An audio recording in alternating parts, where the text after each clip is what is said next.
With less than 2 months before PNP delegates vote on a party president going forward, there is a warning from PNP Vice President Damian Crawford that the challenger, Peter Bunting, has even less of a chance of beating Andrew Holness. This latest rhetoric came Wednesday night as Dr. Peter Phillips' team camped out in East Kingston. We have more in this report from TVJ's Dashan Hendricks.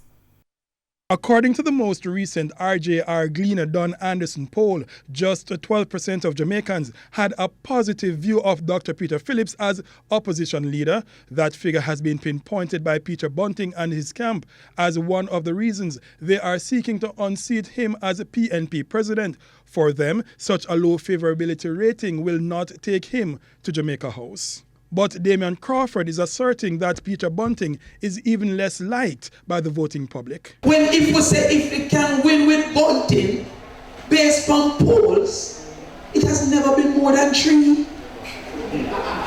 This is polls where I come from Portia Simpson time. Who do you want for the next leader? I have never seen Bunting at the top. So if it is that we cannot win with 12, how are we going to win with 3? But if a man do a poll and him can't report where he is in his own poll, then trouble there. Yes.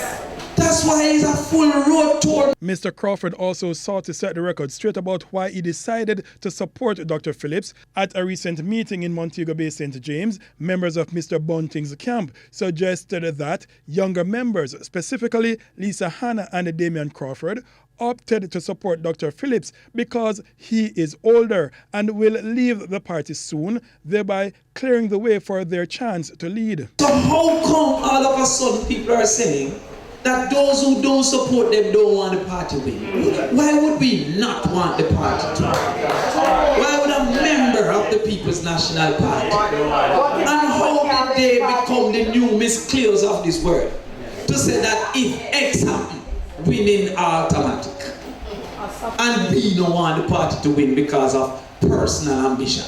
The PNP vice president, who insisted he would not get drawn into the war of words with Mr. Bunting's supporters, still went ahead and took a verbal swipe at Rise United's campaign manager, Dr. Dayton Campbell.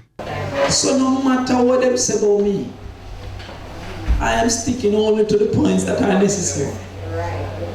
Dayton Campbell, my little brother, them say, you know, answer Dayton, you don't fight a little brother. And if somebody little brother fight you, that's what little brothers do. Yeah. You just set the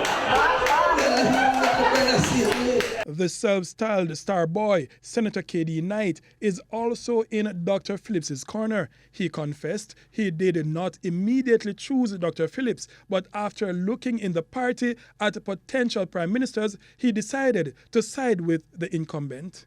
Peter is going to have a hell of a job to do to clean up what this government has done. And so I look, therefore, at his breadth of experience in government. Dashan Hendricks, TVJ News.